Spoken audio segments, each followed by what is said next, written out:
Welcome to Familypreneur, the podcast for parent entrepreneurs raising kidpreneurs. It's time for your weekly dose of inspiration and actionable tips to build your business and find better balance, all while strengthening your family. And now we'd like to introduce your host. She's my mom and thebomb.com, Meg Brunson.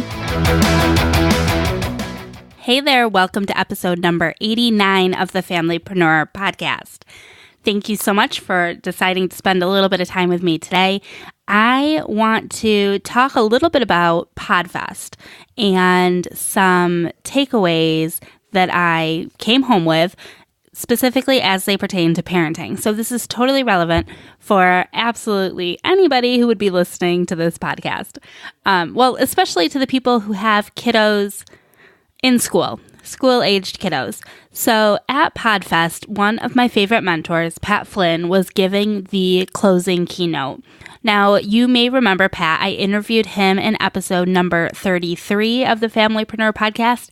If you have not listened, I highly encourage you to go back and give that episode a listen. You can find it at megbrunson.com/33, and I'll give that link again at the end of this episode. But I love Pat. He is an amazing entrepreneur. He is also a dad. He's got 2 kiddos. And I just love hearing how other parents and other parent entrepreneurs specifically are tackling different aspects of parenthood, right? So during the keynote, Pat shared this one little piece of information. It was in passing. It wasn't the main point of his talk at all, but it was one thing that I just recognized as a golden nugget. And I've since come home and started putting his advice into motion. So here's what he said. He was talking about kids, and he was talking about when kids come home from school and how difficult it can be for parents to get any straight answers out of our kids, right? I feel like the common question to ask is, how was your day? Or what did you learn?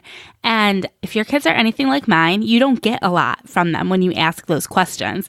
It's a lot of, I don't know, or I don't remember. Or if you're like my 5-year-old, I forgot everything, right? Now, the way that Pat talked about twisting this question around is that he asks his kids a question differently. So he says, instead of saying, what did you learn today? He says, what can you teach me today? Now, I don't think he came up with this, right? I think he heard this from someone else, which is fine because I'm not coming up with it either, right? But I'm sharing it with you because part of what we do is we share the cool and interesting tidbits that we learn with others because we want to lift everybody up, right? We want to make everybody's life a little bit easier. So I love how he worded this for a couple of reasons. One, it's really cool because it helps, enforce the lessons in our children. So I can, show you how to do something over and over again. But once you begin teaching it to somebody else, that's what really helps it stick. So by asking our kids to not only tell us what they learned, but to teach us what they learned, that's putting a lot more responsibility on their shoulders, and it's really helping to further reinforce the lessons that they are learning in school. And the other reason I like it is because I think it's important that our kids know that they are teaching us, right? That the process of learning doesn't end when you graduate high school or when you have children or when you have grandchildren. We're always learning, and we can learn from each other. And I feel like I'm always telling my kids, they teach me these lessons that they don't even recognize that they're teaching me. So anyhow, that's one of those questions that I've only been home from Podfest for a couple days, but I have been shifting the way I talk to my kids about their school day. because of that keynote from Pat Flynn. So the other day I happened to be at Fry's, which is our grocery store, and I asked my 7-year-old that question. I said, what can you teach me today? What can you teach me based on what you learned in school today? And she just got all into it, telling me about how babies have 300 and some odd bones when they're born, and some of the bones fuse together as the baby develops, outside of the womb, and after the baby's been born, those bones fuse together. So babies are actually born with more bones than adults have. Now, I am sure that there was some point in my life where I knew that, right? That's one of those pieces of trivia that I'm sure I knew at some point, but I certainly didn't know that, now. That's not a piece of information I could recall. And so I didn't even have to fake it. I was just like, holy cow, are you seriously? That's so interesting. And she just looked at me and said, you didn't know that before? And I was admitted, I don't think so. I don't recall that information. But I'm really glad that she shared it with me. And funny story, it totally came full circle, because here we go again with my Alexa, right? You know that my husband and I are obsessed with playing games on that thing. And we were playing a game the same week. I can't make this stuff up, right? We were playing a game the same week. And don't you know that was one of the questions? We had to answer true or false if babies have fewer bones than adults have. And I knew right away. Not because I knew that information, but because my 7-year-old taught it to me, because she's learning about the body in school. I love how that one simple question triggered this amazing conversation between my daughter and I.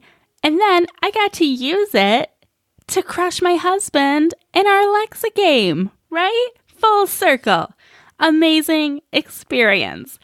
And I've tried it with my 5-year-old too, who is a little harder to pull some information out of sometimes, especially considering that she has a speech delay.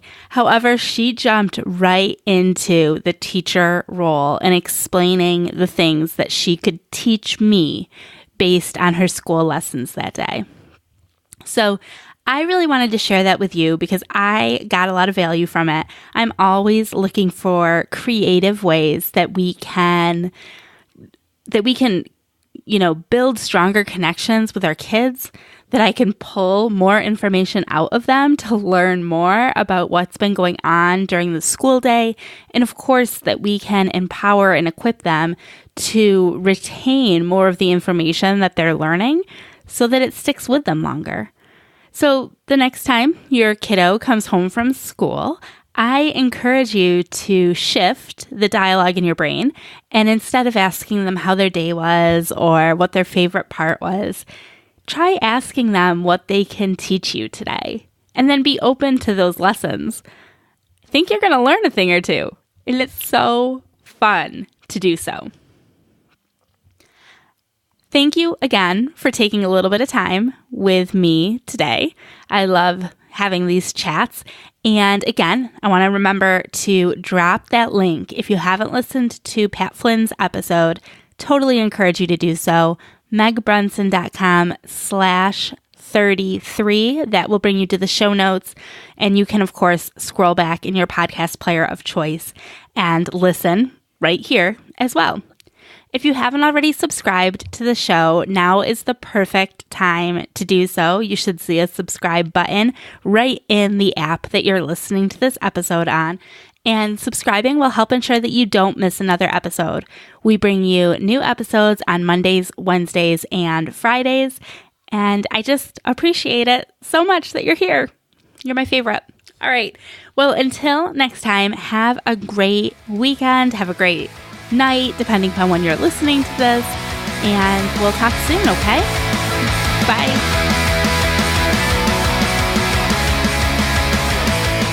Bye. Till next week.